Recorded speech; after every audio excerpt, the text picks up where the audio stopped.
Hey, what's up, everybody? Can you guys hear me okay? Yes, we can. Sounds good. We are going to cover a lot today. So, for those that haven't joined our Facebook group, uh, there was an announcement yesterday that today we were going to focus not on 360, we're going to focus on the iPad booth. There's been a huge number of requests for iPad booths. If you guys are here for the 360, um, I'm going to have to refer you guys to my webinar from last week or the week before. There is recorded webinars that I go into great detail. I do them every week. So every other week I alternate from GoPro to the iPhone 360. And if you guys are here for the 360 today, I am actually doing a special webinar today because there's a lot of interest on the photo booth side for Touchpix and people want to know and learn about it. So I apologize if you're here for the 360, but today's webinar will be concentrated on iPad photo booths, iPad roamers, how to set that up. As you guys know, Touchpix is kind of a dual threat app where we are not only a 360 booth application, but we're also do full photo booth with printing. I'm going to go ahead and shoot some links in the event that you guys are here for the 360 webinar. You guys can refer to some of the webinars that I have recorded from the last couple of weeks, depending if you're using a GoPro or if you're using a iPhone. You guys can definitely hit those links and check out the recorded webinars. You guys can bounce back in if you guys have any questions, and I'll do my best to answer, but today will be based on iPad photo booths. Give me just 1 second, and I'm going to post the links shortly. Give me 1 second here.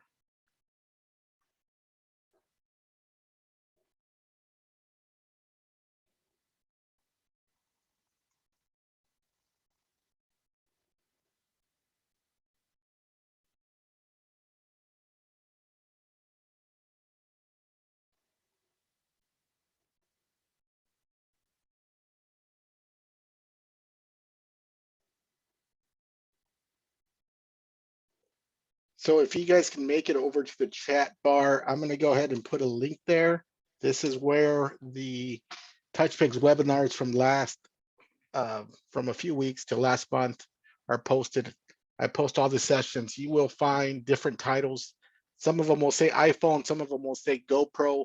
The last couple of weeks, I actually went as far as showing people how to connect with our QR code system in the event that you do not want to rely on internet or any cell phone signal. You can definitely share. It's called Scampix.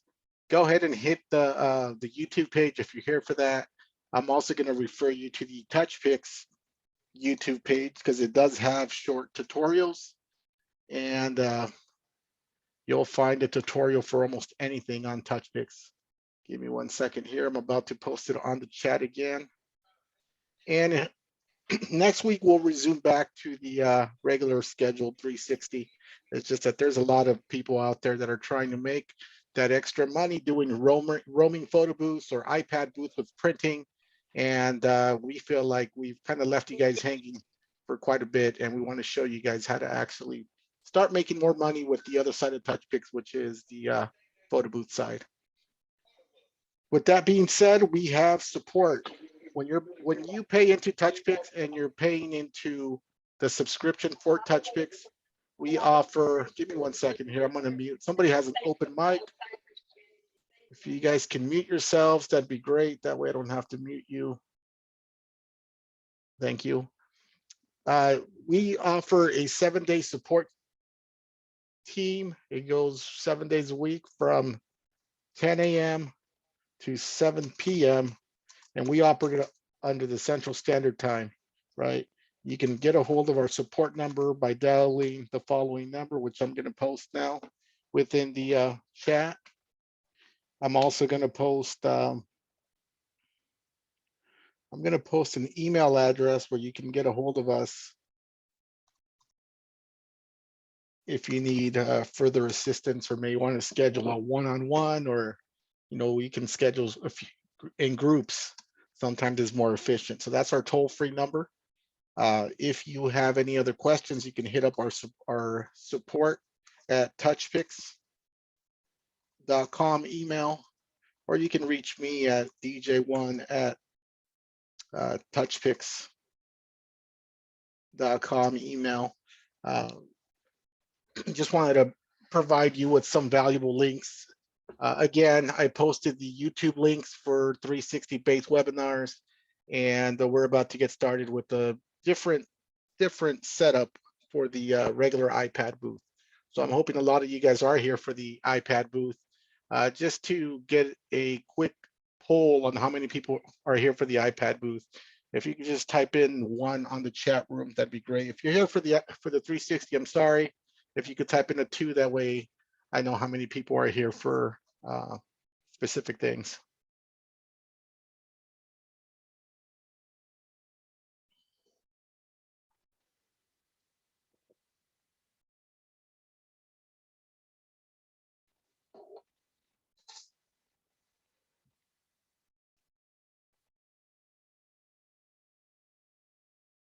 Okay, it looks like we have kind of a even mixture. Hey, Tia, I want to introduce Tia. She's going to probably be, I'm not sure if she finalized the situation yet, but definitely want to introduce her. Tia Ellis, she's been rocking with me on these webinars at least the last 5 webinars or so, maybe even longer, but she's been a great help, and it sounds like she may already be on the Touchpix team. So she is an experienced user. She's been helping me with the monitoring the chat. If Tia, if you want to introduce yourself, you want to unmute yourself, this is your time to shine. Hey everyone, like DJ said, I've been unofficial support for a while now on the webinars, as well as the Touchpix user group, and I'll drop the link to the user group in the chat if DJ hasn't already. I look forward to, upcoming adventures and kind of finalizing things maybe next week, I think. So yes, thank you for my moment. Hey, dope, Tia. Nice to have you on board, and just a matter of time. She's one of our savvy users. She's been rocking with Touchpix for quite some time. And I believe she's also run some iPad booths and 360. And again, I just want to apologize for the people that are here strictly for 360. We do make announcements in our group as far as what we're going to talk about in the next webinars. So for the past year or so, I've been concentrating strictly on 360 based webinars. And every week, I'll do a similar recording, whether it be the iPhone I'm talking about or the GoPro I'm talking about. Don't feel discouraged. Feel free to, go and look at the recorded webinars that I've done from the last couple of weeks.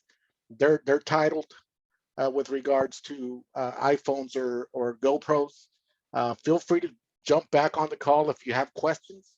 I've never done a iPad based photo booth webinar in its time, because a lot of people have invested some money in our application, and we try to do our best to support, but we understood that 360 took off like a wildfire, right? So we were really busy trying to support everybody getting up to speed with the 360 webinars. But now it's time. Right now, typically January and February are slow seasons for a lot of people in the industry, and they want to learn how to do the iPad booths to make that extra money, right? To offer bigger and better packages with their business, right? So with the iPad booth, you can do a roaming photo booth, you can do a standalone photo booth. And bigger companies that have been more established, they do what's called drop-off photo booths, where typically it's almost like a bouncy house type of scenario where somebody rents your photo booth, you show up, you drop it off, they give you a nice deposit, they pay you, of course, in advance, and you pick it up 3 hours later. There's no attendant, everything's digital.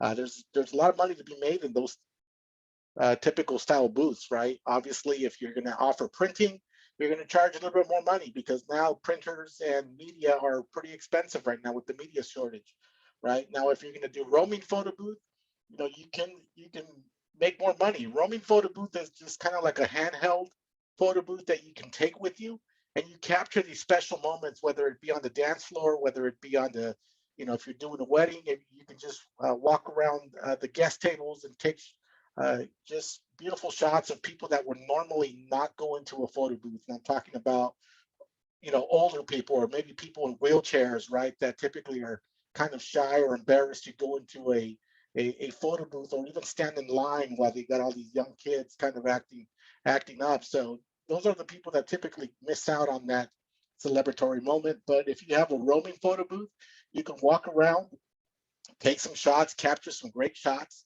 and these unique areas, and it just enhances the event. Of course, when you take those shots, the customer has the, or the guest has the option to send it to themselves via text message instantaneously.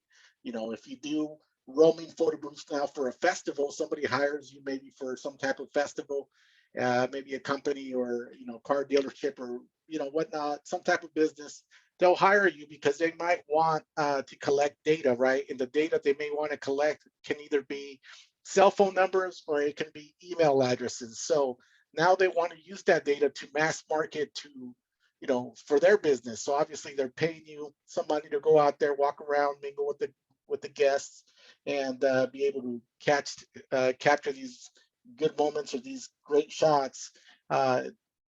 When the guest typically shares it, they'll share it via email or text, and now whoever hired you may want that information as the principle of hiring you, right? So obviously, take in mind for these. These are all really good options for you to upcharge for some events. Do not think that they're all priced equally, right? Obviously, if somebody is hiring you for a business and they want now your data, you know, there is an upcharge to that. It's not a typical rental. You know, it's a little different from a 2-year-old birthday party, right? That you're roaming around. So definitely price yourself where you need to. I'm not here to discuss pricing. I know people are from all over the nation, and you know, value your time, your money, the amount of money or the investment that you've made in purchasing your equipment. It's not cheap, but at the same time, this is a business and you should treat it as such. Okay. With that being said, I'm going to go ahead and get started because we got a lot to cover here with Touchpix. Does anybody have any specific questions I could answer before I get started with this webinar? Great. Okay. Sounds good. Looks like nobody has questions. So today's webinar is going to be focused, like I said, like I mentioned earlier, it's going to be on a iPad photo booth. I do have one here. It's mine is I just kind of put it together. It's not something that I typically put out there, but I have used it on uh, for certain occasions. It's just more of this is what I have here in the room that I'm in. I didn't have time to go to my storage and pull some of my units off, but there's a lot of companies out there that sell iPad-based booths. The one I'm going to show you today is something that I put together. It's very cheap to put them together if you do it yourself and you have the know-how. I probably didn't spend a lot of money in putting this together, but it gets the job done. For me, it serves a dual purpose. It does it can be a standalone unit where I can print, and I can also pop it off the stand and walk around with it as a roamer, right? It's not as light as all these roamers that are out in the market right now, but to me, it doesn't bother me because it works exactly the same and the pictures come out phenomenal. Uh, Again, it's a battery operated unit. I will show you what it looks like.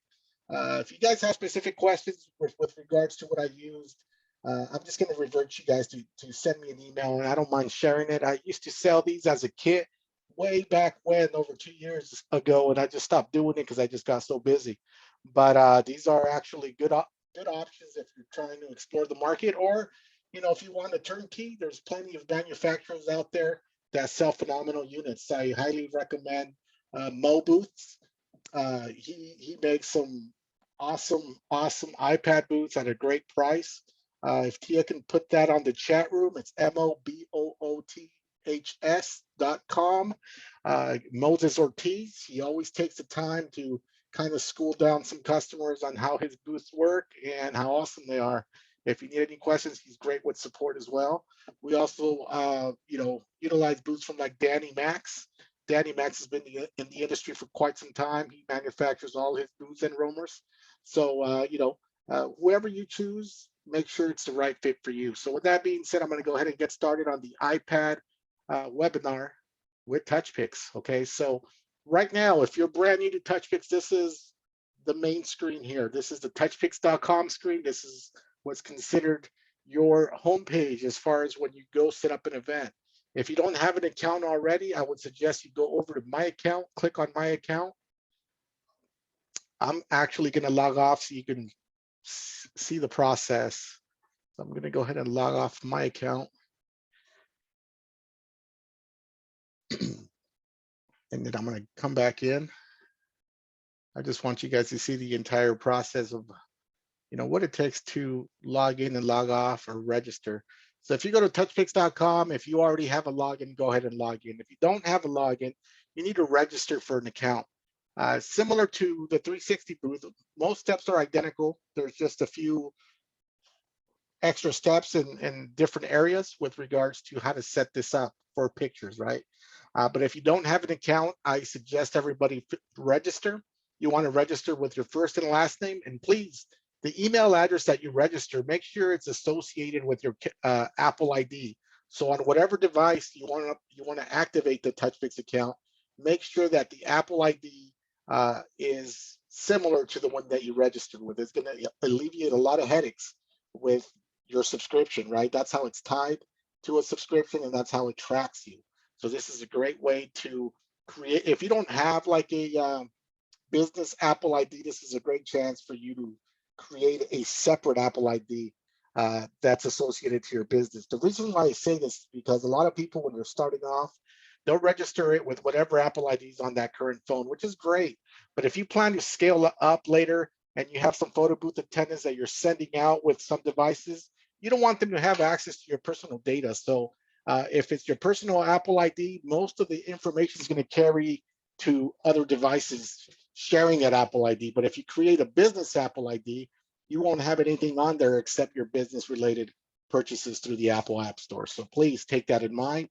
Once you create your account, it's going to, Touchpix will send you an email where you create your password and then you log in. So right now I hit login and now I'm logged in. This is what's called the dashboard. This is where you're going to live about 90% of the time in creating your event, right? I'm going to go ahead and go through some pricing structures. I'm going to go through this a little quickly because I'm assuming that people that are on here for the iPad booths are already familiar with Touchpix because they've been using it for 360s. But the pricing section here, there's three pricings in the sense of three packages. $50 gets you a full week, meaning that if you purchase it today at 8:30 p.m., you're going to be able to use it till next Wednesday till 8:30 p.m. You can't stop or pause it. It'll just give you 7 full days of use, right? This is designed for the newcomer, for the new establishing business. If you don't have a lot of events, a lot of bookings, this is a great package for you because you can cancel at any time. Any of these packages you can cancel at any time. $50 just gets you a week. If you're a little bit more established and you have some bookings lined up for the month of February and March, this may be a better option for you because it has a little bit of cost savings. So the monthly subscription is $140, right? And for the most established business, if you've been around for a while and you have a fleet of iPad booths that you send out, you do drop-offs, you may do 360s, you may do a bunch of different activations. This will make better sense financially, right? Please understand that Touchpix is a subscription app. It's no different from Netflix, no different from Apple Music, no different from Spotify, right? So it is a subscription application. You're in charge of turning it off and on, right? Payments reoccur. If you're going to purchase a week and you purchase it today, I would cancel it at the very latest by Monday, right? You still will get the full 7 days, but if you cancel it on Monday, it prevents the reoccurring payment to kick on, right? So just keep that in mind. Cancel it a few days before it expires. That way the reoccurring charge doesn't hit your credit card or whatever you have tied to your Apple Pay, okay? So these are the main three packages. We will be at the Photo Booth Expo in Las Vegas 2 weeks from today, right? It's one of the biggest photo booth industry shows that is put on every single year. This year, they're putting it on with the DJ Expo. So it's going to be the Photo Booth Expo and DJ Expo kind of sharing the stage. And you'll see vendors from props, from iPad booth manufacturers, mirror booth manufacturers, 360 booth manufacturers, backdrop vendors, anything that you can think of within the photo booth industry, somebody will be there selling it for you. So it's a great opportunity for you to check out different vendors put your hands on some equipment. That way you get to know how it looks, how it works. And it's probably the cheapest time of the year where you can actually purchase equipment at the rock bottom prices. Everybody discounts their price, including Touchpix. Touchpix will be discounting the white label subscription to about $800 on during Photo Booth Expo. You do not need to be present to purchase. You can purchase it online for that time. And you know, you can definitely see some of the wonderful attributes that it has as far as you creating your events. You know, we do have a special package. It's here on the support, or on the shop, I'm sorry. Under the shop page, we do have a special package, and it's called where is it? The white label subscription, right? The white label subscription. This will allow you to, as a business, to subcontract events with other like-minded businesses. If you're overbooked and you're getting calls because your marketing's so great, you can contact another photo booth business and ask them if they're available to do a job for you. You guys talk, you guys work out the money issue, and you create an event using Touchpix. All you have to send the other company is the QR code. If they have the equipment, they activate it with their equipment. They go do the job as a subcontract, right? They can't represent their brand. They need to represent you because it's your client. You made the initial booking, and everybody makes money that way. So if you guys have further questions with the white label, feel free to shoot us an email. We can explain it with greater detail, but I just wanted you guys to know how it works. We have a lot of these effects. These effects here are for the 360. The animated backgrounds right now, they're also for the 360 with the green screen. So this applies to the 360 photo booth, okay? What I need you guys to understand too, when you guys are creating an iPad photo booth, the number one place you guys want to start with is this support tab right here. The support tab, you're going to scroll down to where it says downloads. When you click on downloads, you're going to download a few files, right? First of all, if you're planning on printing, I'm going to try to show you 3 different printing options today. I'm going to show you a printing option with a PC computer, right? I'm using a Walmart special, a $99 2-in-1 tablet from Walmart. It's called the RCA Cambio, right? Super economical, super small. It has a very small footprint. You can take it with you, and it'll work as a print server. I'm also going to show you how to print from a MacBook if you have a MacBook, right? Using a MacBook, you're using what's called, you're going to be able to use AirPrint using a MacBook, right? You do need another piece of software. It's a one-time fee. I believe it's like a $25 or $30 for that. I know it's good, right? The toaster. Have anybody ever called me? Let me see. The third way I'm going to show you of printing is I have an AirPrint module that I purchased probably about 2 years ago. A company called Aircom sells these AirPrint modules. There's different variations of them. Aircom is made by Photo Booth Emporium. You can also buy one strictly from DMP. It's called the DMP print module. And I believe there's one more that I'm blanking out on the name. And if it comes to me, I'll let you guys know what it's called. Ultimately, they all do the same thing. They're AirPrint modules. You don't need a computer. It's just a little box that you bring with you. It's actually a very small computer.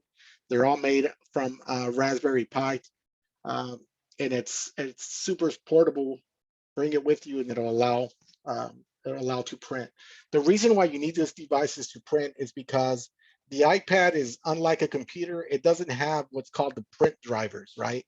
A printer needs print drivers from a computer to operate. So that way, from a PC, you're able to get the print drivers. From a Mac, you're able to get the print drivers. But in that case, you're using AirPrint protocol.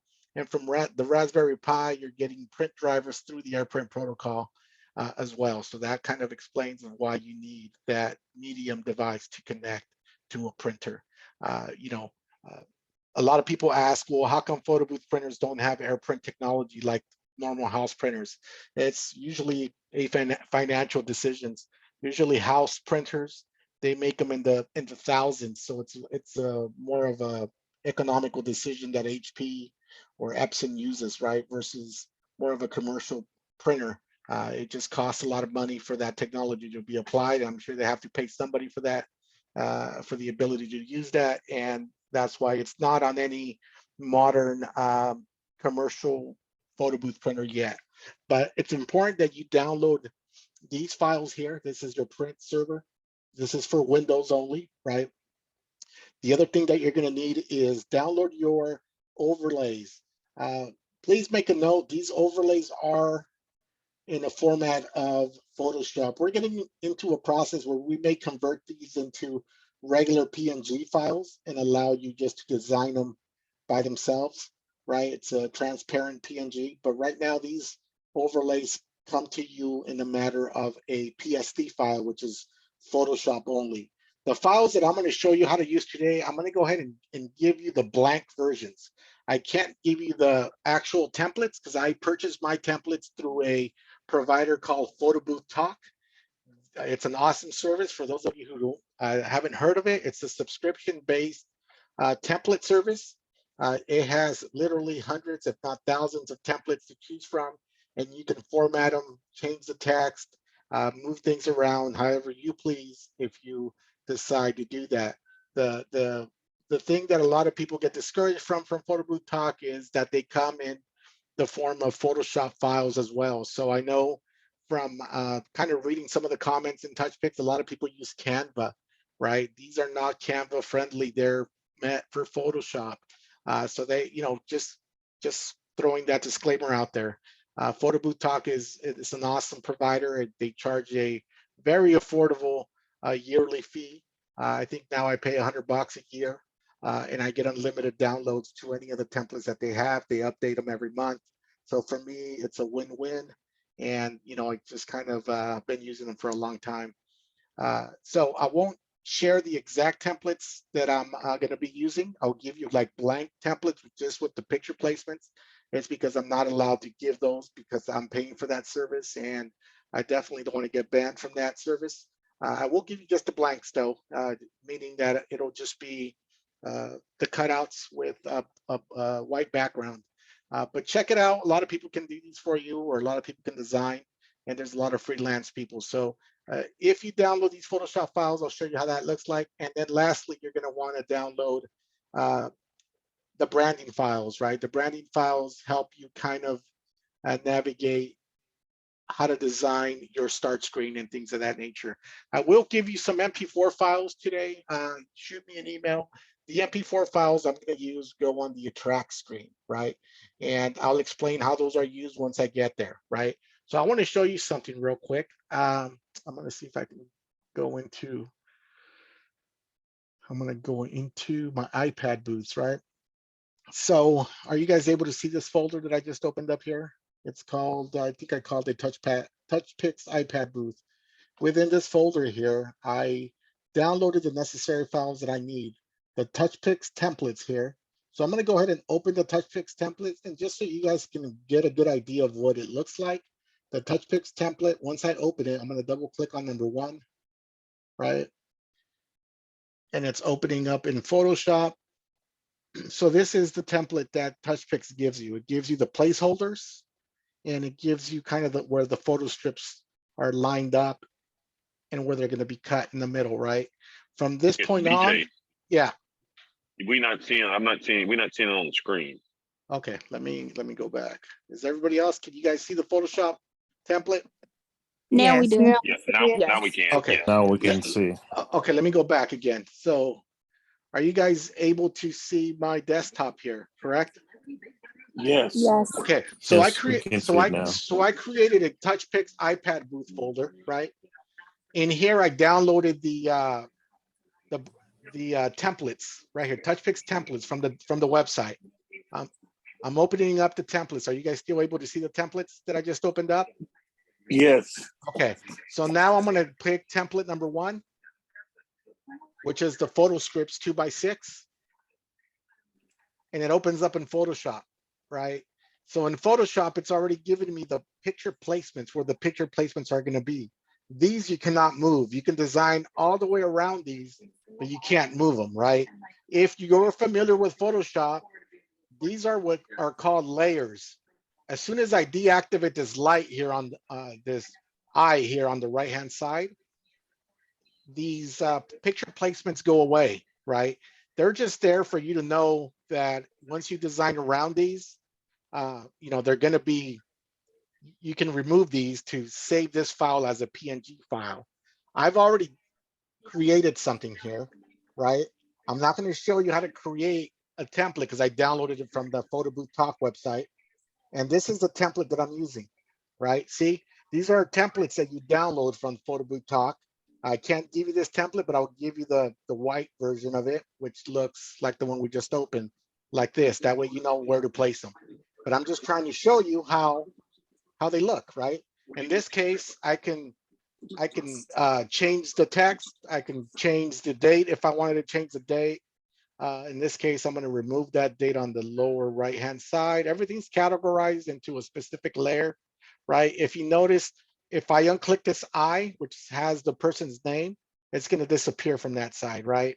Or if I wanted to change it, I would double click on this and it would change it to whatever it is I want to change it to, right? Super easy. You can edit these. Check out Photo Booth Talk if that's something that you're interested. Once you have these done and you've already edited this file, you need to save it as a PNG, right? So if you design it on Canva even, or do your own design on Canva, the last step you need to do is you're going to need to save it as a PNG. What I do on Photoshop is I go to File, Export. Once I export it, I save it for web, and I save it as a PNG file. I'll make sure it says PNG, and I'm going to hit save. There's already a template already saved there. So I'm just going to resave it under the same name. It's going to ask me if I want to replace it, and I'm done with that template. That's how you basically create templates as well. The other template I'm going to use from the same branding folder that Touchpix gives you is this one right here, number 14. It has 4 shots, right? And it's a 4x6 template. The way I downloaded the file, I downloaded the file from Photo Booth Talk as well. It's already a pre-designed one, so it's gonna look like this now, right? So again, these are great. It's a great service. If you guys are interested, you guys can download them. And once you guys create and edit the files to fit Touchpix, it makes it easier for you guys to move on and actually start designing. So this is my 4x6. I just showed you my 2x6, the strips. And then the other one that I wanted to show you was, let me see here, if I can go into that folder one more time. So I'm going to use 3 templates today because I'm going to show you 3 different experiences. The other one was a similar quinceañera template. It's just a regular square, like the one you would create for your slow motion booth, 1072 by 1072. I'm going to use this for boomerangs now, right? Because it's the same size boomerangs, and you can use them for GIFs if that's what you want, right? So I'm gonna be playing with 3 templates. The photo strips, I'll be playing with template 14 to show you what that looks like. And I'm also going to be showing you this square boomerang. I don't think I saved template 14. Let me save it one more time. Let me go into Photoshop. I'm going to go to File, Export, Save the Web. Make sure it's PNG, right? Because it'll leave the transparent elements. And then I'm going to call this, oh, I did save it here.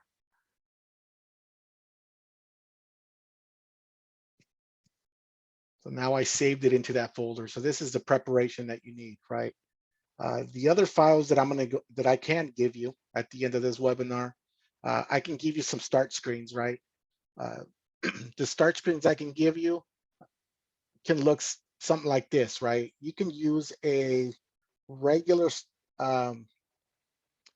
start screen that you can make or you can design. If you want to design one yourself, this is something that I designed a while back for a wedding, right? This was the start screen. It's pretty simple, right? The reason it looks very simple is because Touchpix adds the icons depending on what functions you're trying to use.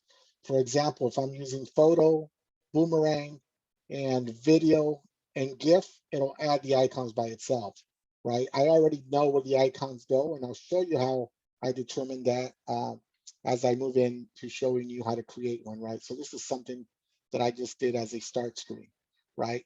The other thing I'm going to give you is actually a video that you can load up as an attract screen, right? I can give you this video here. And this is loaded, you load this up on the attract screen. So when your photo booth sits at idle and nobody's using your photo booth, it's gonna look like this. It's just gonna play in the loop, right? They're animated start screens, basically. You know, it just plays in the loop. So that's one of them. The other one I can give you kind of looks like this. It's a gold.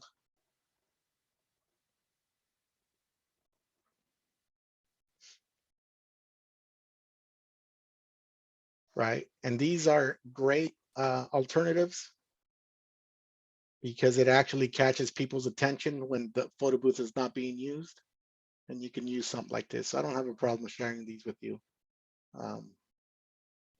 Yeah, these were designed in donation, so I'm okay sharing those. The ones that I can't share are the ones from Photo Booth Talk, and I would just encourage you guys to reach out. And then sometimes I get custom work done, right? I designed this one myself on After Effects, right? This is something that you can do. If you learn After Effects, you can always design animation. Used it for quinceañera. This is something that I like to include in my mirror booths as well. So I kind of do this type of animation. But you can get a hold of designers that can do this type of work for you. There's Matt Calvert in our Touchpix group. I'm sure Tia can put the information in the chat. There's also Keith Freeman. Keith Freeman is probably one of the persons that I started getting most of my animations from. Most recently, I've been exploring with Matt Calvert with some work, but Keith Freeman does a lot of custom work for me that I need very detailed work for. And there's also Clay Moore in the event that people want to use him for animations. There may be more people, and I tend to forget. Those are just the people that I can remember off the top of my head that do animation work, right? So this other one, Keith Freeman designed it for me. Like I said, he does most of my custom work.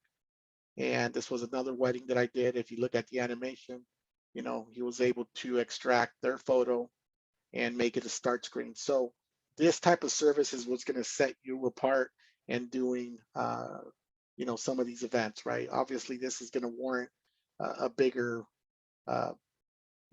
rental fee if you get this creative and this personal, right? But it also sets you apart from people who are just using regular standard start screens, right? Because now you're personalizing it with the theme. So just wanted to show you some samples there that I'm going to be using today. Okay, so now let's toggle back over to Touchpix. After you download these branding screens, I'm going to show you what this branding file does here. So I'm going to go into the branding file. I have it on my desktop here. I'm hoping you guys can still see this branding folder here, the zip file. I'm going to go ahead and open it. So this is where it gets a little tricky because there's just so many different iPads out there, right? Now there's an iPad mini. There used to be this 9.7 Pro. There used to be a 10.5 Pro. Now there's different variations of 12.9. And it's hard to keep up with the right resolution that you need. So a pro tip that I'm going to give you in determining which iPad you have or what resolution you need is simple. You can do it one or two ways. You can either go to Google, right? Like in this case, I went over to Google and I typed in, I'm going to be using for today's demo a iPad Pro 2nd generation. And I just requested what the screen pixel size was. And according to Google, right, the 12.9 iPad Pro, the screen resolution is 2732 by 2048, right? So that's going to be my screen size, and that's how you determine what screen size you're going to be working with, right? You can either go to Google, or the easiest way, to be honest with you, is just take a screenshot of whatever's on your device. If you take a screenshot of whatever's on your device, send that screenshot to you via email and open it up in Canva. And once you open it up in Canva or in Photoshop all you have to do is this. Let me see if I can go into the branding one here. So this is the branding one that comes in Touchpix. So once you open up your screenshot in Canva or Photoshop, you're going to go to image, size, and you're going to see right away that it's the same or whatever size of that iPad may be. In my case, this is the size of the iPad that I'm using, 2048 by 27 at 32. So a quick way to know if it's going to work for me is super practical. I opened it up on Photoshop. So now what I'm going to do is I'm going to minimize this, and now I'm going to go look for, like I explained earlier, I'm going to look for this file here that I designed. It's a very basic file. I'm going to go ahead and drag it onto my Photoshop, right? So this is the file. You can see it's not centered. I'm going to center it. I'm just toggling to the right, right? It looks like it's centered now, right? So by me centering it, I'm going to go ahead and let it rest there. You can see that the placements of these buttons are where they need to be. Obviously, when I create the event, white doesn't look good on white. So I may want to change this color to something else like a green or a brown of some sort. That way the buttons pop. You can see the gallery, you can see the menu, and you can see all of this. But this is how you create a start screen on your own. Make sure that you determine what size your, what size is your screenshot or the iPad that you're working with. And then you download this branding file, which ultimately the branding file is going to look like this. And then you can put whatever design right over it and you can see how they look together, right? And that's going to determine where the buttons are. That's where you get everything nice and centered. Does that make sense for a lot of you?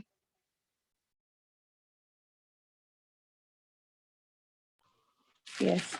Okay, cool. I just want to make sure it makes sense because this is a new element now. This is not the 360 element. And I just wanted to make sure you guys, you guys know how to navigate through this as well. But also, if you have an iPad 12.9 like I do, or let me know what iPad you guys have, and I don't mind sending you guys some generic ones. That way you guys can work within those templates. I'm trying to make it real easy for you guys to just pick up and go. But I do know if you're not familiar with this, you may run into some roadblocks. Let me know what iPad you have. I'll make something from scratch, super easy and basic that you can edit around and use that as a template, right? So, okay, so that's that. Let's go back into Touchpix real quick. We're about to get started now with the actual event. So I'm going to go into my accounts. I'm going to go into events. I'm actually going to go into create an event, and I'm going to create a custom event. I always go into create a custom event. I'm going to call this event iPad booth webinar. I'm going to give it today's date. It's 2/9/22. Okay, I'm going to leave this. The language is going to be English. The country is going to be USA. This is a photo booth, so I do like my countdowns to be at least 4, right? Because the countdown does go a little fast, so I'm going to leave it at 4. I'm also going to enable beep sound. I'm going to disable the mirror overlay preview. Again, if you enable this, it's just going to make your artwork appear like it's backwards. It doesn't mean it's going to come out that way. It just has a mirror outlook to that, okay? And now in this case, with the iPads, I'm going to be using the front camera. So I'm going to leave that unchecked, right? Again, I'm still going to let the camera exposure, I'm going to enable that in case that I need to make some adjustments with the white balance or need to up the exposure. I still have access to that, right? I'm going to leave the QR protection off, but for people that are using or planning on using iPad booths for drop-off booths, make sure you enable this. That prevents your guests from accessing the back end and making changes on their own. It kind of locks the iPad and it won't allow them to tap into the settings unless they have the original QR code. But for the purposes of this webinar, I'm going to leave that checked off. I'm going to go ahead and go down now for the printing section. I'm going to do, let's do auto print. That's fine. Let's see if that works. I'm going to go ahead and enable the print button, right? You can set your limits, right? You can set how many more they can print. I'm just gonna go ahead and select the full 10, right? I'm not really stingy with my paper, but I know people are. I'll let people, I let people get one print as long as they, so whoever goes into my booth gets a print, right? If 10 people go in, 10 people will get a print. That's kind of my rule of thumb. For me, I don't think it's a huge expense in that, in that way where I have to limit prints.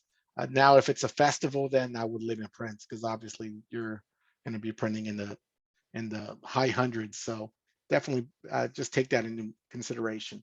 So for the purposes of this webinar, I'm going to actually try to show you every single function with the exception of slow-mo. So before it used to be the opposite, right? I would check all of these off and only leave slow-mo. So for this, I'm only going to leave. I'm gonna leave slow-mo deactivated, right? For my boomerangs, I'm gonna go ahead and leave them at default. You can actually adjust your boomerang speed, right? If you elect to, pick a boomerang or whatnot, you can go ahead and do it that way.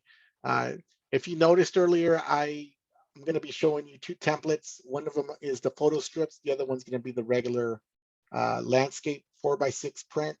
The strips had 3 pictures and the 4x6 had 4 pictures. So I'm going to start with the 4x6. So I'm going to leave it at 4.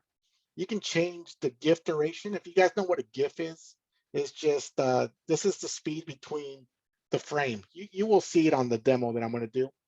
So you can adjust the speed. I think the default settings for me work well. I'm not going to change any of it. And the video duration, it's just going to allow it to record for 90 seconds. So what video is used for in a lot of the bookings is a lot of people set up an iPad booth for weddings for a confessional booth, right? Or a congratulatory booth, right? Meaning that it's a video booth that somebody sets, in some corner. Typically they'll connect the mic or, you don't have to connect the mic. It'll kind of work without it, but I think it sounds a lot better if there's a mic connected to it.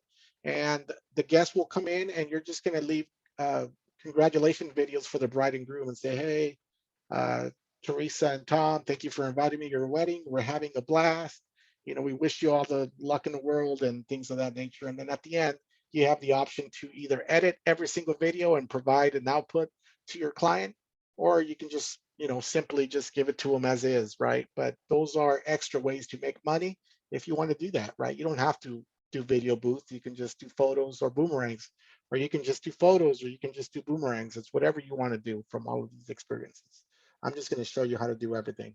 So just know this, if you are going to use videos or even boomerangs, you do have an option of adding music still. You can still add an option to the boomerang file. So I'm going to go ahead and click on, well, I'm going to add it from the actual tablet. I'm not going to do it from here. It's probably easier if I show you from here. Let's do it from here. I'm going to choose file. In my case, I'm going to use, sorry, I have a bunch of folders here. I'm going to open the folder called Touchpix iPad Booth. I don't think I dropped the music file in here, but I'll grab it from Touchpix files. I'll go ahead and just put the regular music file that I have. You don't need to use the music file. You could leave it blank, but it's really a preference thing. So I'm going to go ahead and enable screen flash. What screen flash is, it just makes the screen turn white. It's supposed to mimic a flash, but it's not really that strong. Doesn't really matter if it's activated or not. I think this makes a difference if you're like in the pitch dark setting. It may work a little bit better, but if it's daylight or you have enough lighting, this is kind of an irrelevant feature. I'm just going to show you what it does. So I'm going to go ahead and check it on. Okay. So I put a file in, I left everything at default, and I clicked on screen flash. So now we're here down to the editing screen. For the 360, we told you to put 0 on every single one of these. I'm going to leave them at default. Editing screen are options in the event that you want to allow for screen editing, meaning that if you want people to allow for props, you can put props on the pictures after the session is done. I don't use that because it takes a lot of time for people to start touching your iPad and kind of fixing the props where they want them. I'll provide physical props if it calls for that, but it's something that I don't use. But I want to show you what the features look like, so I'm going to go ahead and leave it as is. Okay, I'm going to leave everything at default. It's fine with me. Now we're back down to the sharing section. You could go ahead and enable edit screen because it's gonna, like I said, if you hover over the question mark, it's gonna say, you know, you could add stickers, effects, or text after the session. For me personally, I don't use this because it takes a lot of time, but if that's something that you're into, hey, the option is there for you to use. Again, always leave the in-app gallery on. You know, it's just important. That's the way you're gonna share. And I'm gonna share via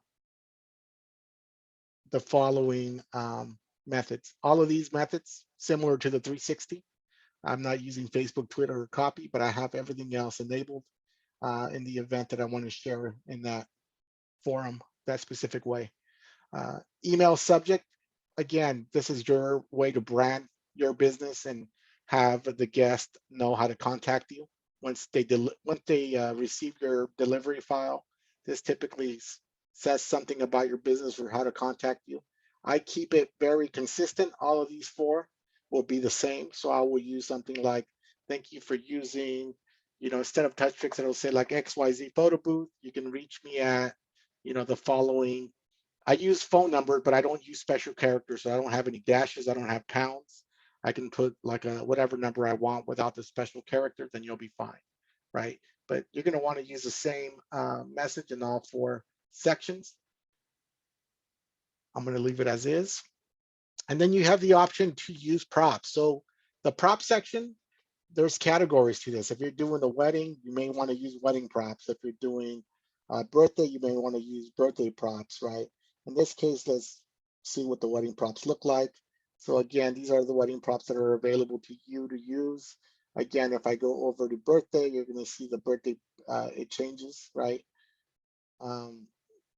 You could use default props, which is a selection of a lot of them, mustaches, beards.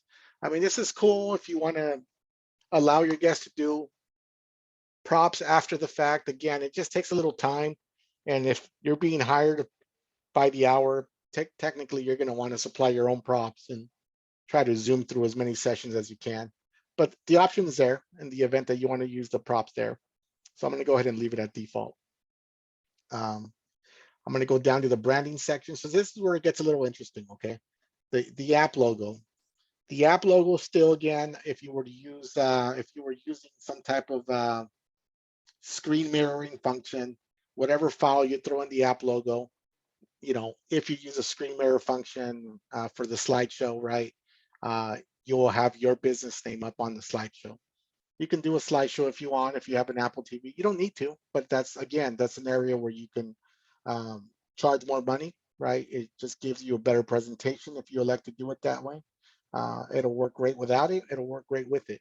So the interesting part here is the app background. So the app background, typically for the 360 side, it used to be your logo. For this specific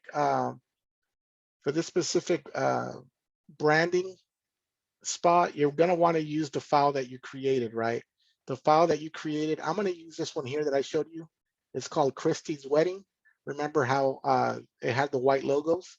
I'm going to go ahead and use that file. That's going to be on my iPad, right? And then for the web gallery, obviously you still want to use your logo for the web gallery. And I'm going to hit OK. And then for the attract screen, right? For the attract screen, you can use any of these video files here. So just so you know how they work, I'm going to just show you this this Otis one here that I had made. And again, I can show you any of these other ones if you guys want to see them upon request. But I'm going to show you this Otis one because I just like the animation that Keith Freeman did for me. I'm going to go ahead and hit open. Again, this is the attract screen, meaning that when the photo booth sits at idle and it's not being used, it turns on the attract screen, and it's really easy to get out of the attract screen. All you have to do is tap the screen, right? So it's telling me that this file exceeds the size limit. So I gotta go see what's going on with this. I know I've used it in the past, but I think I might have thrown away the the one that I used to edit. So look, it says it's 17.9 megabytes. That's how big the size is. And Touchpix only allows you a 15 megabyte file. So let's do something here on the fly, right? As you can see, you can probably see my go-to links here, right? These are my go-to links up here. And I'm probably gonna go with resize video online, which is a free online video converter, right? So I'm going to go ahead and hit browse, and I'm going to see if I can resize this file. That way it makes it a little bit smaller, and scale, keeping the aspect ratio. I'm going to go ahead and leave it there.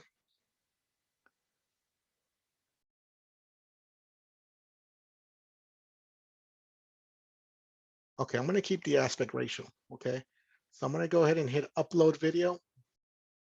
I'm going to see if it works. And this is kind of a way to kind of resize any type of video file if it's too big. I haven't used this in a while, so just kind of bear with me. That looks like it's a little too small. Let me see, 1.39. Let me see what it looks like. I'm going to go ahead and download it. And it has a number 1, meaning that it's the copy, right? So it's downloading into that specific folder. I'm going to go back into that folder. And let me see, it's right here. I'm going to see how it looks.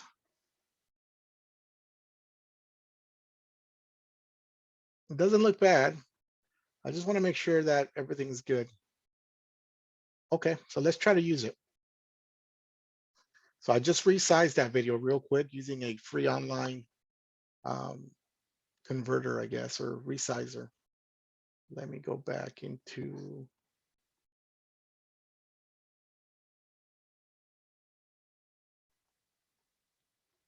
Okay, so let's go to the attract screen here. And I'm looking for the one with the number 1. It looks like it loaded okay.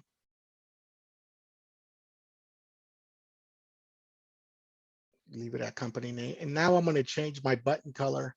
I'm going to change it to something that's a little bit more notable. I don't know, maybe I'll do like a darker green, right? So I've already done my branding. I added my attract screen, added my logo, my start screen. Your start screen is the app background. I'm not going to use motion trigger, and I guess I could use external session. I don't need to as a slideshow, but just so you guys can see the full effect. I'm going to go ahead now and click submit. Up to this point, do you guys have any questions? I know we went through it a little quick, but it's pretty similar to the 360 setup, right? No questions? Yeah, DJ, what was that vendor you said for the roamer? It shows the roamers. What's that again? I'm sorry. What was the vendor you say sell the roamers? iPad roamers? Oh yeah, so the vendors, you can get them from Mo Booth. He sells, I believe, a version, and there's Max Photo Booth Design actually sells another version. Okay, right? thanks. Cool. So now Hey, this DJ. is my. Hey, hi, how you doing? Good. I just wanted to ask a quick question. Is there a way once you create the overlay for the photo that you can apply that same overlay to the GIF and the boomerang? Yes, if you're using the same template, right? And we're going to get there now, so I could explain that Okay. with greater detail. So now I hit the submit, so it's giving me my QR code. So now I'm going to be using the designer now, right? And I'll show you a little something that I wasn't able to show you with 360. So now that I'm using it for photo booths, I'm going to go ahead and click on templates. I'm no longer wanting to use it for slow-mo. Now I'm going to click photo booth overlay. And now it has about, wow, it has about 16 different options, right? Right. These are your standard photo strips, vertical. It just has more of a vertical crop. They're a little bit centered here, 4 even pictures, and it has a branding area down here. These are 4 shots, small branding area down here. You know, you pick however you want to present. So to answer your question, if you're doing a photo booth, and for example, say you're doing this specific one-shot template, right? You can also use a similar design for your boomerangs and GIFs, right? If they're all one shot. Typically, when you're doing a photo booth, though, people want either photo strips or they want the bigger 14. I'm sorry, the 4x6 template with 4 shots, right? If all of your templates are the identical one-shot templates, then yes, you can use the same design, right? If they're not, then this is when you're going to have to mix and match to a certain degree. Hopefully that made a little sense. So now what I'm going to do is I'm going to click on the template that I'm going to use, which is template 14, right? If you want to design it within the designer, you can do that. You can go over to background, and now you can actually use any of these textured background, right? You're not able to do this with the 360 because the 360 takes up the whole video. This has areas now that allows you to design. So if I were to click, say I were to click maybe on, let's pick this here. You see how it applies it over to the back, right? I can use any of these designs and it's going to apply it, you know, to the back. This is the design. This is the built-in designer for the photo booth side, right? You can get creative, or you can, you know, it actually has a lot of cool patterns.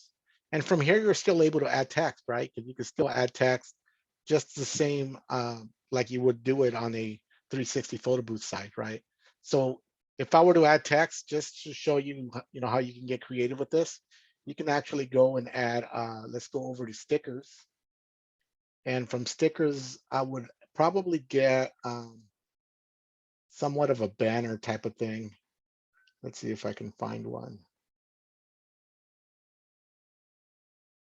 Something that will let you type into the box, right? So maybe I can use something like this, right? This banner here doesn't have to be this color, but, you know, but you can keep on going, right? Maybe I want this color to be something else, right? Let's figure that out. Maybe I like it like that, right? And maybe I want to make it bigger. Now I want to add my text in there. I'll just drop it there for now, right? I'm going to drop it in there, and maybe now I want to add, I don't know, maybe like a flower or a heart, or, you know, something just to enhance it. And let me see. So another thing you can do is, like, you can place the heart in back of it by clicking on this, or you can place the heart in front of it by clicking on that, right? It'll place it like a layer, right? So I'm just showing you different ways. And obviously now you're going to want to go into text and, you know, click on text and then write whatever text you want to write and whatever color it is that you want to use, right? So you can go and get super creative if you want, you know, and change your fonts around. Just kind of showing you a quick and dirty way of doing it. And I'm not much of a designer, so forgive me. That's why I pay for my stuff, right? But you can always make it your own and double click and make it say happy birthday, and keep on adding more stickers if you want, just like your 360, right? So that's a quick and dirty way on how to design it within the designer, right?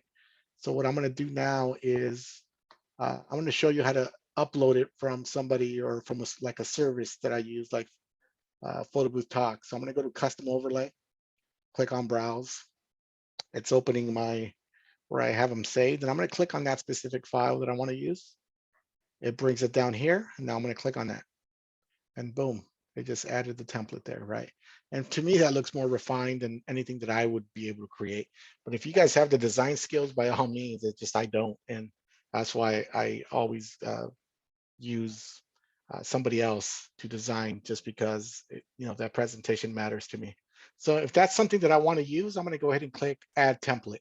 And remember, I'm adding this template to the photo booth template. So this represents the photo experience. So whenever they click photo, this is where it's going to go automatically, right? So after I uploaded this template, now I want to go back into templates, and then I have to actually select a overlay for every experience that you turned on. As you notice, I turned on every single experience with the exception of slow-mo and green screen underlays. I'll touch on what green screen underlays are. It's kind of a paid service by using background removal. It's actually a very cool feature, and I'll explain to you what it is when I get there. But right now I did photo. Now I'm going to do video, right?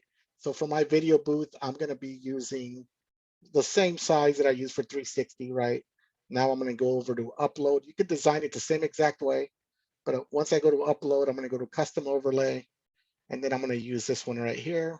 It's the same size, right? I'm going to click on it. There it is. I'm going to click add template. So now I have two templates. One is for my photo, one is for my video. Depending on the number of experiences that you've activated, I have to go back in here and now do something for animated GIF. And to answer your question again about using the same template, I'm going to use the same one again, right? I'm going to go animated GIF, and then I'm going to go to uploads, and I'm going to use the same exact template for animated GIF as well. And then I'm going to hit add template.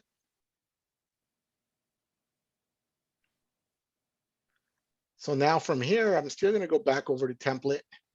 And now say, I'm going to show you this neat workflow, right? This is probably the way that I use it for some of my photo booth events when I do iPad booths.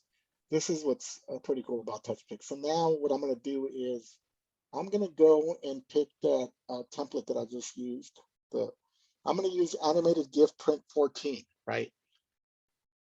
And then I'm going to upload that same design that I used, which is that one here. And let me explain what this does. If you do animated GIF, let me make sure I pick the right one again. So go over to templates. Yeah, animated GIF print 14. So what this feature does is, I like this workflow. So when they go to your photo booth and the client clicks on GIF, it'll do a 4-shot GIF, right?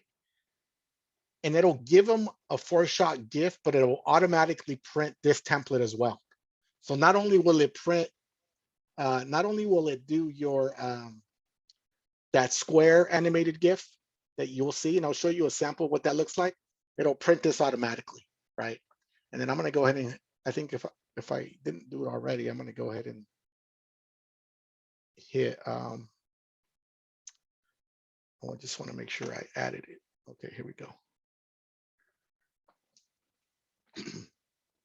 And I think those are all the experiences that I added, right? I did a video. Oh, I didn't do the boomerang. So let's go do a boomerang.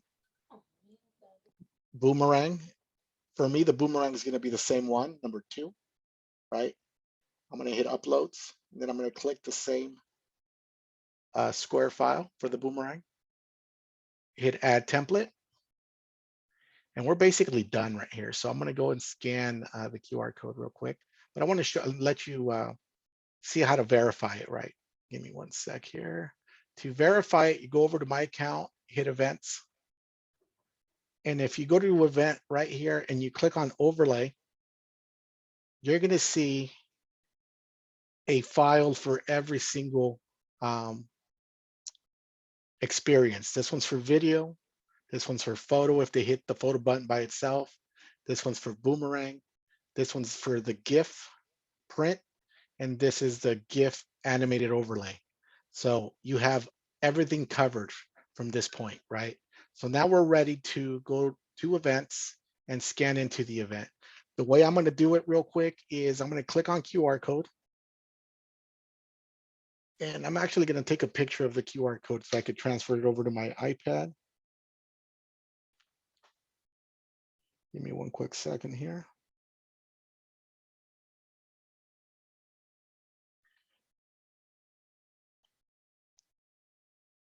So I'm going to take a picture of this QR code, and then I'm going to toggle over to my iPad. I'm going to switch over cameras. That way you guys can see exactly what I'm working with and how it works. Any questions while I set this next part up? No, but thank you for answering that question. Okay, no problem. Yeah, I'm hoping that it doesn't confuse you. I know it's a lot, and I know it's a different workflow from the 360. Once you guys get it down, though, I think you guys will be more than happy with it.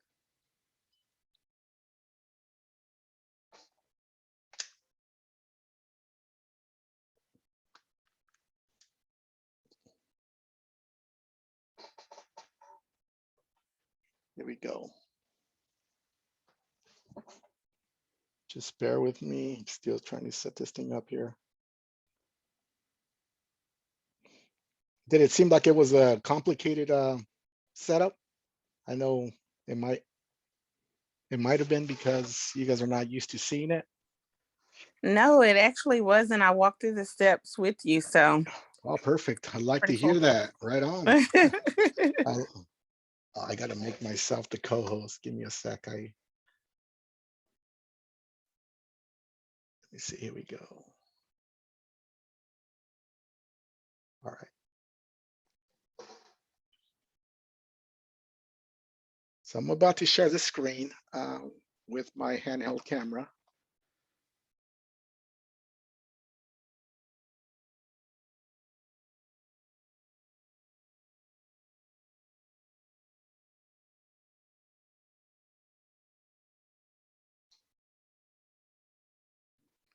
All right, here we go.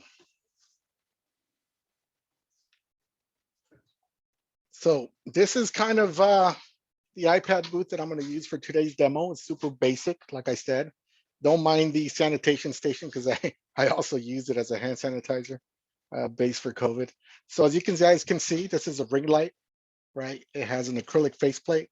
This is a 12.9 iPad right here, right? I'm going to let you guys look at the back real quick. Super simple, right? It actually has handles for roamer. I can, if I were to pick it up, it'll dislodge, so I could walk around with it. It has, it's a ring light with batteries, so I'm able to turn on the ring light. I'm going to turn it on now, that way you guys can see it. And it brings in that extra light that you need from an iPad booth. It has dimmers, so you can adjust the light dimness, how bright you want it, right? So it's actually a pretty cool unit. You don't need to connect the battery. Typically, if you're going to have an event for over 4 hours, I would recommend you do have a battery that keeps the iPad charged. And that's pretty much it in a nutshell. So let me go ahead and activate it. Give me one quick second here. I need to grab a pen because it has a tamper-proof home button. Here we go.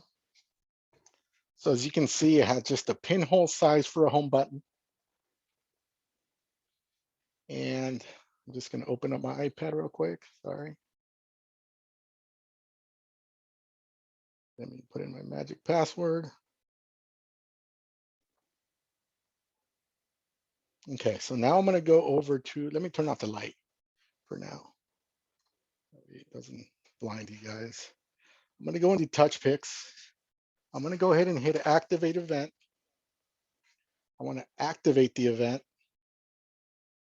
It's asking me for permissions to access the camera. Hit OK. I'm going to switch the camera over to the front camera because it's going to the rear camera. There's the front camera. So what I'm going to do now is I took a picture of the QR code from my phone.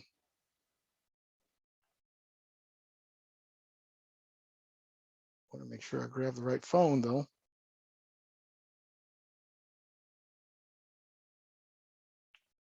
So here is the picture of the QR code there. Let me see if I could zoom in.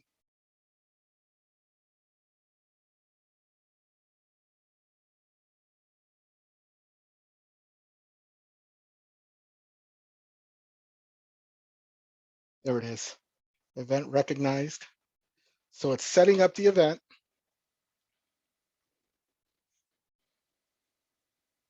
It's asking for permissions for the network. Oh, I gotta go back in there and fix that. I hit no.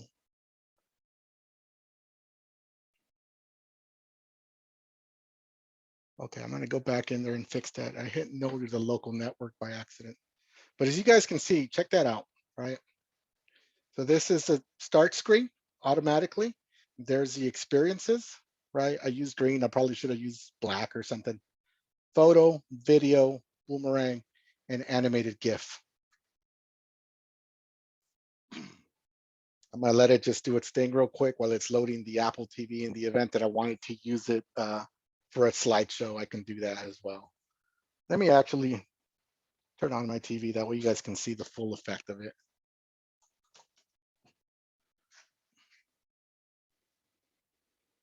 So it's still loading the event. And you see how it fits perfectly. Everything's aligned, everything's perfectly on the screen. And that's just because I just designed it over that screenshot. So depending on the size of iPad that you have, just the screenshot gives you the most accurate size, because it's, you know, it represents a screen size for that device that you're currently operating, whether it be an iPad mini or iPad, you know, Pro, first gen, second gen, iPad Air, you know, they all differ in size to a certain degree. The new iPad 12.9s are a little bit different as well. So just know that as well. Just keep that in mind when you're designing.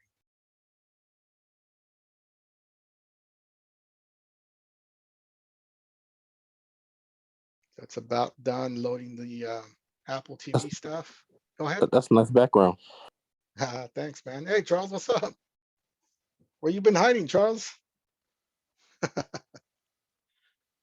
I've been sitting here listening to the whole thing, learning a little bit. That's all. Oh, right on, man. You want to introduce yourself while I set this other part up, man? Hey, everybody, how y'all doing? I know some of y'all probably talk to today. Part of the support team here. I'm Charles.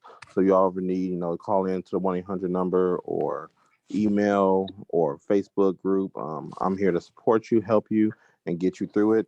This is another part of the business that you can use with your software. It creates a lot of value in the things that you do. So right now you're already paying for 360 software. So now for the same price you're paying, you can grow your business.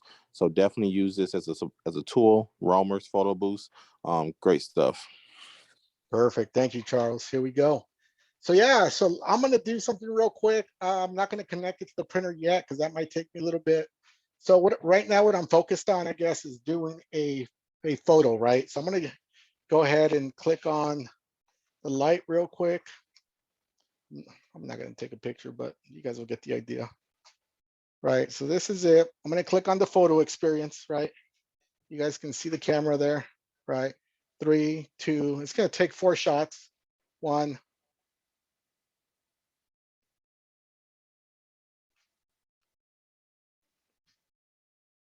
2. What I like about this homemade unit that I made is it also has a tilting mechanism where I can tilt the iPad down or high depending on, the size of the guest. It's also a pull that you can adjust up and down. So it's super helpful, super portable. It's kind of an, and there we go. So what I'm going to do now, so you guys can actually see the file, right? I'm going to just go ahead and turn on QR code sharing. Again, this has all the filters, text message, draw. If I wanted to add stickers, it adds all of that, right? So you can definitely share it that way. I'm going to go ahead and click QR code. So people that are at home, if you're able to scan that, you'll see the file and see how it looks like, right? Let me know when you scanned into it, and then I'll move on to the separate session and I'll show you what I mean with boomerangs, videos, and the print GIF. I'm going to leave it up there for 5 more seconds. You guys were able to scan into that. Okay, so it's 5, 4, 3, 2, 1, and it's gone. Okay, so you're able to share. Same thing, AirDrop, WhatsApp, print, text, or message. But that looks super nice. That template makes it pop. So great, you hit next, right? This is where your brand comes in play. I use the Touchpix brand. Obviously, it's a Touchpix webinar, but you're able to do it that way. Okay, so, okay, here we go. Sorry, somebody's giving me a call. Okay, here we go. So now I'm gonna do a boomerang. That way you see what the boomerang looks like. So this is the boomerang. 2, 1, and I'm just gonna move it around. It's gonna record it. Here we go. So now this is the boomerang output. And again, I'll let you download the file. That way you see exactly how it looks like, right? So that's this is your awesome boomerang. I like how these look. These are very popular for weddings and every type of event actually. So it's a good feature to have. So again, if you have a music file, it'll put the music file in there. I'm gonna go ahead and tap QR code. So if people at home, you guys can scan into that QR code as well. You'll be able to get the boomerang file, right? I'm gonna leave it for 5 more seconds. 5, 4, 3, 2, 1. Here we go. So now we're gonna move into, what's the next option? This is like the thank you screen, so you can speed that up if you want. Well, the next option is video, but what I wanted to show you is the animated GIF, okay? So obviously I'll do it with the printer shortly, but the animated GIF function is probably my go-to, right? I typically only activate animated GIF and boomerang. The reason I do that, if I hit animated GIF on this now, it's gonna take 4 shots, right? So I'm gonna go ahead and that's 1 shot there, right? That's my 2nd shot there. Just 3rd shot, and then a very close up right there. So this is cool because if they hit animated GIF, they're gonna get that printout automatically, right? This is a printout that they get automatically. You hit next, and you can share the animated GIF via text, QR code, and anything else. So you print out the template, which is a different template, but you still have the ability to do this animated GIF. And I'll let you guys scan this so you guys can see how that looks like. Does that make sense for a lot of you?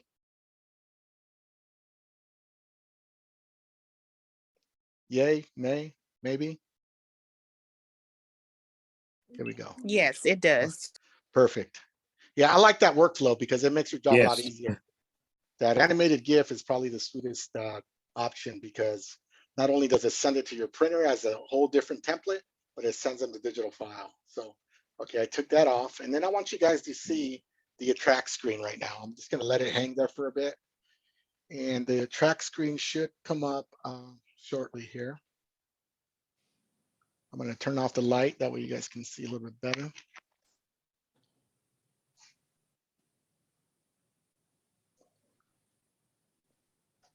So the attract screen comes on, I think it's after 30 seconds when your booth sits at idle. Nobody's using the booth. It's just standing there somewhere in the corner lonely, trying to get used, trying to make money, right? Trying to make people happy. Once it's not being touched, then boom, you see that? This is pretty awesome here. That's the attract screen, right? You could brand it with your business or you can cater it like I did for any special event, right? And it just loops, right? You can actually use an MP4 file with music if you want and put a Bluetooth speaker somewhere nearby. Or you can just keep it subtle and quiet for these types of events, really up to you. But it's meant to attract people because people are now looking at this saying, hey, what's going on? You know, how can I, what's going on over there? That looks pretty cool. They'll walk up to your booth. And when people walk up to your booth now, all you do to make it start, you touch the screen and it goes back to the experience screen, which is pretty cool. Does that make sense? Cool. So let's see if I'm able to make it print, okay? I haven't tried this in a while and I have a couple of computers here. First option, this is the RCA Cambio. It's a $100 laptop. It's a 2-in-1 laptop, super small tablet with a keyboard. That's a MacBook Pro that I just had. And then that's the AirPrint unit there, the AirCom, okay? So let's try to use the AirCom first. And let me see if I'm able to log in. So the AirCom, the way it works, this cable here is to power it. This cable here goes into the back of your printer. I'm going to turn on my printer. There's my printer there. I'm using a DNP DS40, right? And one cable goes to the printer, the other cable just goes to the power bar right there. So this box here has a special IP address. It gives you instructions on how to access it. So it's 172.24. So now what I'm going to do for my iPad, I went to the home screen, right? And I'm going to type in that IP address. Okay, there it is. I'm going to hit go, 172.24.1.1. My bad, I skipped a step. I'm going to hit the home button one more time. I'm going to go into settings. Once I go into settings, I want to go into Wi-Fi. That box there is called the Aircom 3156. I'm going to connect to that. Okay. That's what that box is called. It's connected. Okay. Now from there, I'm going to go into Safari and go into that web address, 172, right? Super easy to memorize or do yourself if you want to punch it in one by one. And boom, and now it takes you to the back end, right? So it's giving you options here. I'm going to go to the printer options. So it's telling me what are the compatible printers. These are the compatible printers for my specific device. The DS40, the RX1, and the Mitsubishi D80 and the DMP 620. The RX1, the DS40, and the 620 are probably the most widely used printers in the photo booth industry. It tells you that you can do 2x6 prints with the following printers. Tells you you can do 6x6 square. Obviously, the DS40 can't do that, but the DMP 620 can. And some printers allow for 6x8. So I'm only interested in the 2x6 and the 4x6. So I'm okay with that. So now I'm going to go ahead and hit go back. Let's go over to home. And then I'm going to go over to settings here. And it looks like I'm connected. So I'm okay there. I'm going to go to home again. And then what you can do with the Aircom is you can actually also be connected to Wi-Fi. So that little box can work as a bridge. If you have like a hotspot, you can still connect to the hotspot to share your files while that's communicating with the printer. So I'm going to try to connect to my network right now. I'm going to connect to this network right here. I'm going to hit reconnect and see if it connects real quick.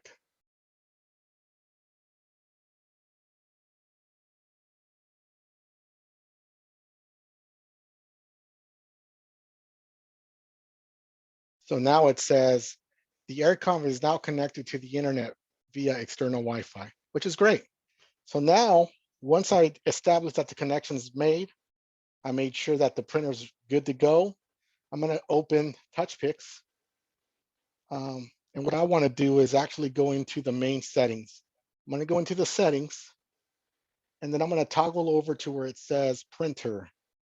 From printer, I want to go ahead and hit print. And I'm going to go ahead and hit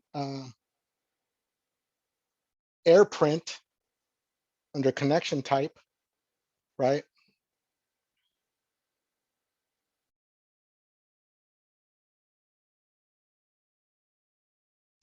And then I hit the printer section, and I'm going to hit the Aircom. See how this pulled up under AirPrint? It pulled up for the 4x6 and the 2x6. I'm going to hit the 4x6 here. And then I'm going to do manual AirPrint selection.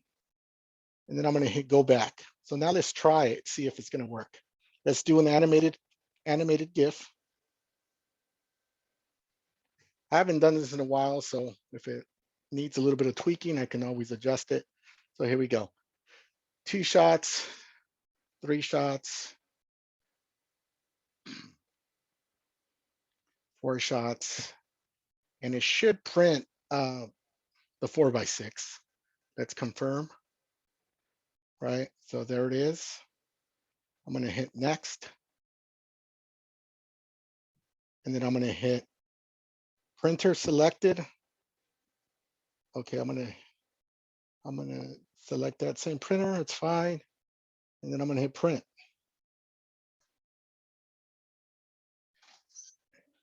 And let's see if it comes out.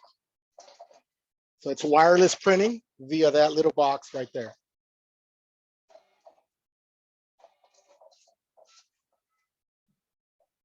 And here it is. I won't let you guys see it. There it is. That white is just my door trim. So, but you can see a printed perfect 4x6. That's pretty cool, right? So if you guys are able to purchase this box, you will find it at the Photo Booth Expo. I think they're usually there. Photo Booth Emporium, Aircom. It does work with the DS40, I'm sorry. And it alleviates the process of you taking a laptop or a MacBook. It's just a simple little box. Have you guys seen that before? Was that useful for you guys to know about?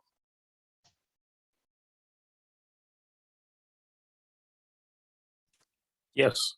Okay, Yes, can you perfect. repeat that, DJ, so I can put it in the chat? Sure. This is the Aircon unit. So it's AIRK as in kilo, ONV as in Victor. And the company that sells it is called photoboothemporium.com. But people can also buy the DMP print module that only works with DMP, and it'll work the same. DJ, does the DMP module work for all the DMP printers? The DMP module works for the DMP RX1. I don't know if it works with this DS40. This is a little older printer, but this used to be like the workhorse. This printer got taken out by the new model, the 620. I'm not sure. You may want to like just research or call them. Call imagingspectrum.com. They'll let you know whether or not it works with the DS40. I don't have that unit, so I wouldn't know right offhand. But yeah, just call Imaging Spectrum, and they should let you know whether or not it works. DJ, are you familiar with the Symphonia printers? That's for they use for the affordable too. Can they do the same thing?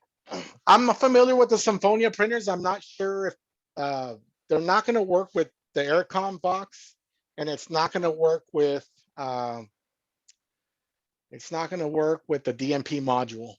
The Symphonia printers, you might want to see if it works with the Windows print server. I know it probably will work with the Mac version, Printopia. Yeah, it does work with Mac version. I mean, I used to have a photo booth, and this is way back in 2013. So I used to have that photo booth, and I have the Symphonia printers with that, and I just put it on for a long time. I just tried to test it yesterday, and I was able to get it to work with my Mac, but didn't work with the Windows. Yeah, so with the Mac, it will work. Mac uses, I think they use better drivers. They use what's called exactly the cups drivers.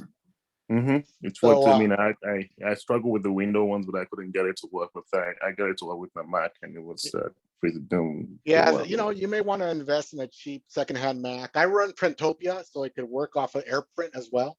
So from this Mac, I use Printopia. It's a one-time fee to use that Printopia app, right? But it makes any printer an AirPrint printer. And it's like it's $29. You plug in whatever Mac you have available to your Symphonia, and it'll make your iPad be able to see it via AirPrint. Oh, okay, that's good. Can you put that in the chat for us so I can copy that? Thank you. If you don't mind, the software is called Printopia, strictly for Mac. Printopia. Printopia, yeah, just look it up. It's a one-time fee. It's super affordable. It's like $30, and you're off and going. It'll make any printer a AirPrint printer, so you can print from your iPads or iPhones. Oh, okay. All right, sounds good. Thank you. No problem. I'm just gonna have the iPad to my 360. So in fact, this just came in at the right time because this I wasn't expecting this. So I'm actually doing my first 360 event on Monday, so I'm pretty excited. So I called in today to speak with Charles and get me set up for that. So and that's pretty good. So check this out. This is the roamer. This is kind of what I use to carry around here. I do have handles in the back. This is kind of something that I put together when I first started. Okay. And I still use it to this very day. This is a ring light. I made the front cover and the back cover super affordable. It's probably not the lightest, but it gets the job done. And what I like about these compared to some of the other roamers that are in the market is because I've seen a lot of people purchase roamers, and I'm not going to knock on the design. I just know it's the limitation. Is that the lighting is not strong enough on the other units. They usually have supplemental lighting on the top. What I like about this unit is that you can adjust the lighting on the fly with these knobs. So as you're going and taking pictures, it's quick for you to adjust how bright it is, depending on how far the subject is, instead of having to go through a nap or press a button, right? It takes a little bit of time. So, you know, it works well and I like it. So, you know, people can definitely see whatever fits their needs, you know. That's good. Thank you. No problem. And again, see, I just mounted it back. Quick mount, so you can use it as a dual threat, meaning that you can have it as a photo booth somewhere. Obviously, you might want a better shell or a better stand. This is just something quick and dirty that I put together today for this Actually, webinar. you can actually use that as a kind of a sharing station too. Yeah, for sure. It'll work as a sharing station as well. So I've gotten creative with this. So definitely, let me see if I can get this going and kind of go from there. Any other questions you guys have? Was it pretty self-explanatory? Did you guys want to see it print from the computer as well, or let me know? This is your time. If you guys, if not, then let me know. I have a hope this. question. Go ahead. So it's not about the printing, but I saw the 2 templates on my when I went to the event overlays, but when I'm actually clicking to take a picture, kind of playing around with my phone, it's not showing me both options. Okay, so did you load 2 templates, or what was your process? I don't know. I think I did it like you did it. I mean, I know they both show under the events.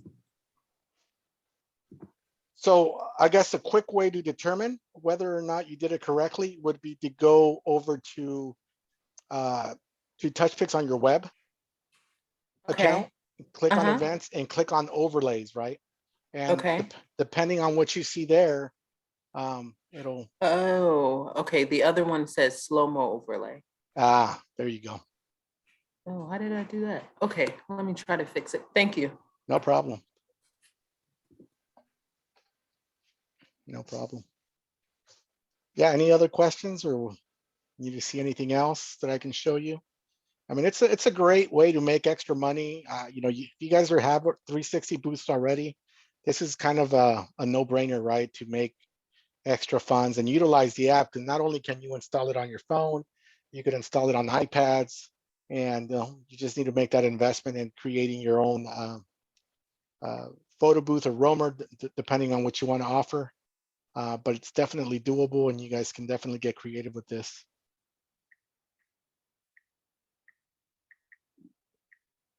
But let me know if there's anything else you guys want to see. I can print from the computer. I can try to print from the MacBook. But you know, ultimately, I just wanted to give you guys 3 options here. So let me see if I can get it to print from the computer as well. That way you guys can see it live. So I'm going to disconnect the printer. Sorry, I'm working with one hand here. Give me 1 sec. I'm going to plug in the printer via USB. I haven't tried it off this little computer yet. I just got this little computer. But I know they're fairly inexpensive. Oh, there it is.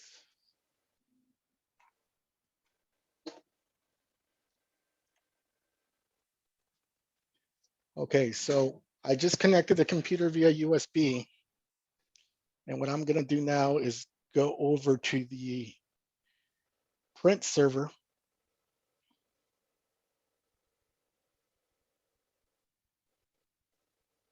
So as you can see there, there's a little file called photo booth print server. I'm going to go ahead and turn that on.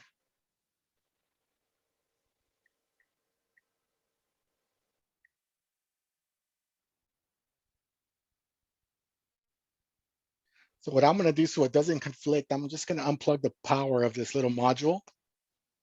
And once this turns on, it's giving me an IP address, 168.1.106. That's the IP address it's giving me. That's the way it communicates. That's the way it communicates via wireless network. So again, from this position here, you're gonna wanna go into Touchpix, your settings, right? We're gonna wanna go into printer. Now we're no longer on AirPrint, right? AirPrint was just that little module. Now we're gonna print over network, right? And we're gonna do a manual connection here. And what I wanna do is get that number right there, 192.168.1, and go ahead and put it over here. So I'm gonna type it in 192.168.1.106. I think that's what it was, right? And I'm gonna click connect. And that connect turned into a disconnect. If it says disconnect, that means it was connected successful. So now what I wanna do is hit go back, and let's do another and see if it prints as well. So here we go. 3, 2, 1, 0. You see that little white flash? That mimics a flash supposedly, but you know, I don't think it does much, but it looks cool. Here we go, 4. Okay, so we're gonna wait for it to process. And there is the file. I'm gonna hit next. And now now it says printing, right? It's giving you the gift so you could download via digital, right? And now let's wait for this. The wheel starts spinning, meaning that it already detected the file, and the printer should start kicking on soon. I hope. That's the idea.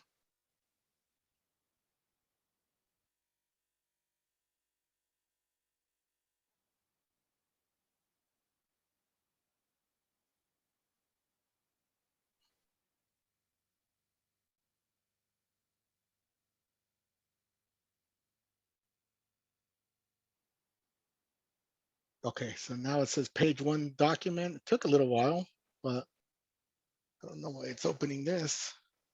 Oh, you know why? Because I probably didn't set my default printer. That was my bad. So let me go into the control panel. Okay, sorry.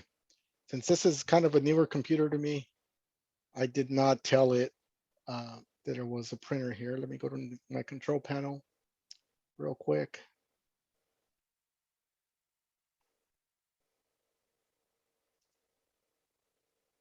Okay, so from the control panel, I'm gonna go over to my printers.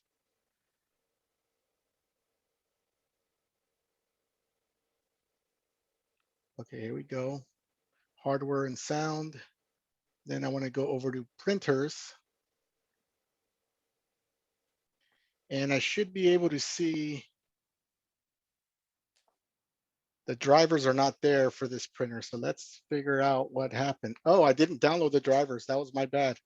This is a brand new computer. So this is the stuff that you're gonna have to kind of learn how to navigate through. So I didn't download the drivers. That's my error.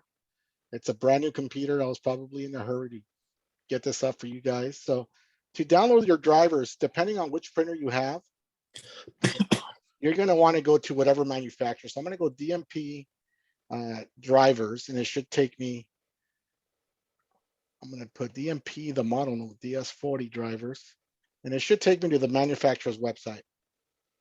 So that's the reason they didn't print, okay?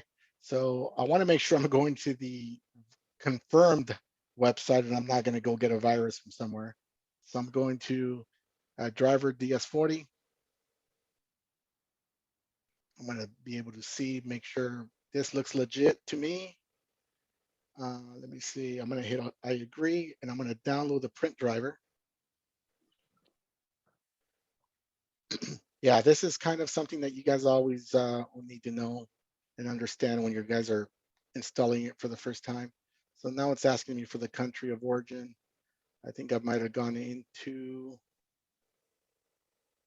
I don't see USA in here. What the hell?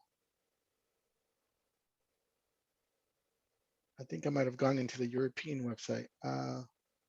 Okay, let me get out of here. Let me get out of here. The EMP drivers, USA.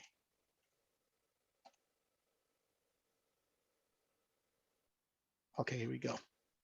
Yeah, I apologize for that.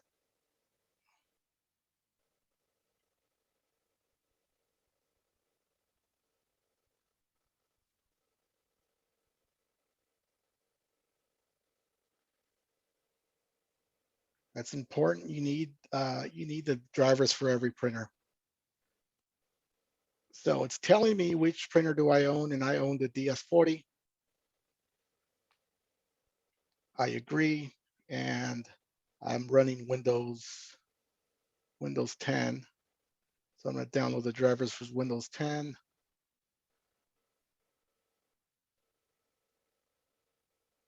See, stuff like this makes that little box a lot easier to want to operate, right? Because you don't have to deal with Windows drivers. And sometimes Windows has a mind of its own, and it wants to do an update. And I hate when that happens because you're at an event of some sort. And yeah, it's not a good thing.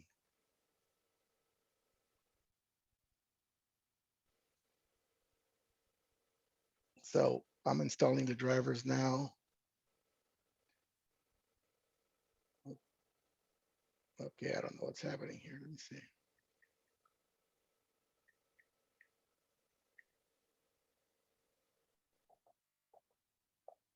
Okay, here we go. Apologize for this. It's something I should have done before the webinar, but at least you guys are seeing kind of the steps that it calls for.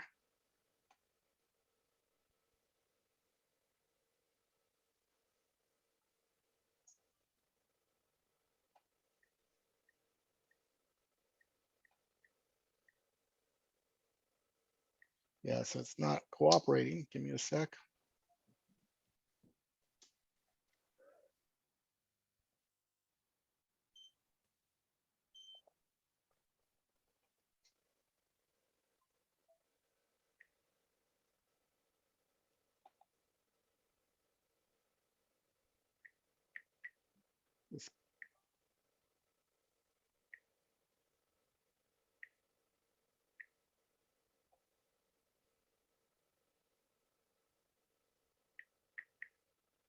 It's supposed to install the drivers and it's not doing it. So we may have to come back to this at a different, I might make a tutorial.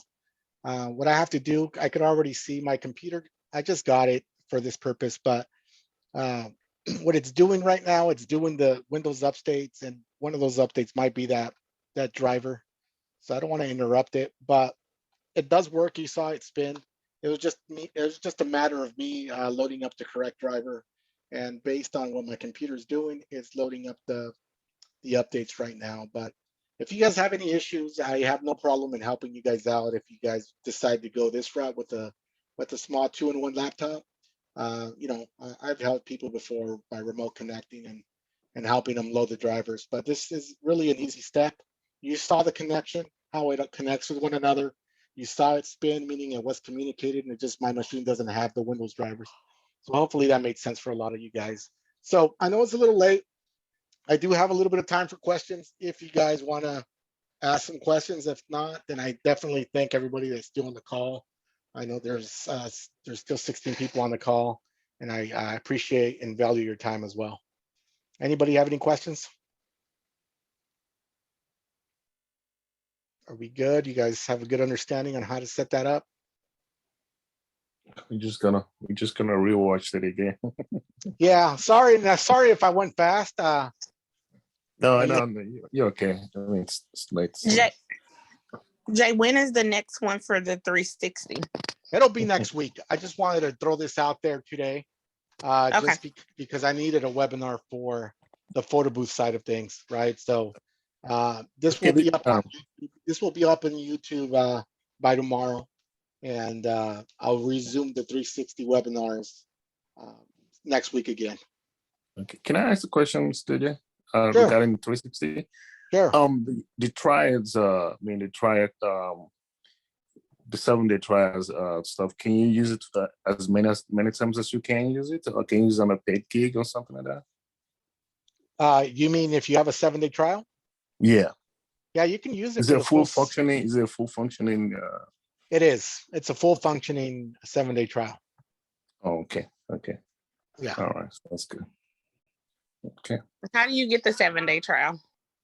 Yeah. So if you haven't had it already, this goes for all the new customers or people that are on the fence about coming on board. If you haven't had it already, all you have to do is email support@touchpix.com and ask for a 7-day free trial. Say you're new and you're trying to try out the software before making a decision. You know, and if it's been verified that you haven't had it before, then they'll give you a 7-day free trial. Yeah, I mean, I already made a decision, but I'm just waiting for booking. So, so that was just for me to actually to see how it works for me and everything like that. So that's what I'm gonna do. Probably gonna subscribe for the 1-year subscription. No, yeah, I agree. I think there's a lot of ways to make money now, knowing that you can use it for 360, now knowing that you can use it for a roamer, now knowing that you can use it for a printing photo booth. I think those are all awesome choices on giving you ideas on how to make money, right? Yep. Yeah. It's just an awesome software. You're already invested in this. You know, it's really a no-brainer to keep going in the right direction and getting creative on how to book certain events. Yes. Yeah, and learning that not everything is a 360 booth out there, right? So you want to be able to hit certain parties that are more budget friendly, probably, and you're able to come in and go out, right? You can do birthday parties, you can do retirement parties, you can do festivals, you know, you can do anything that you want to do photo booth related with an iPad booth, right? And people are paying for the experience on how you running the photo booth or the iPad booth or the roamer go. So it's a great tool. That's good. All right, I definitely don't want to take a lot of your time. I appreciate everybody on the call. If you guys don't have any further questions, I definitely want to end this webinar. I appreciate Tia, as always, for taking care of the chat room. Appreciate Charles for spying on my webinars, making sure I'm on point. But other than that, you know, I want to wish you guys nothing but success. We're here to help you. This is what the Touchpix support brings to the table. You guys are investing in your business, and our support team is investing in you to be successful. So utilize us in the sense of ask us questions. You know, anytime you're running into a hiccup, let us know what it is, and we can definitely help you out, right? You don't want to go into an event unprepared. It's better to prepare before your event, because then that shows volumes, not only about you, but your business. So definitely utilize the support team. Sounds good. Thank you. All right, you guys, take it easy. Have a great night. I appreciate you guys staying on so late. Good night. Catch you on the next one. You too. Yeah. Thank you very much. Good night. No problem. Bye-bye.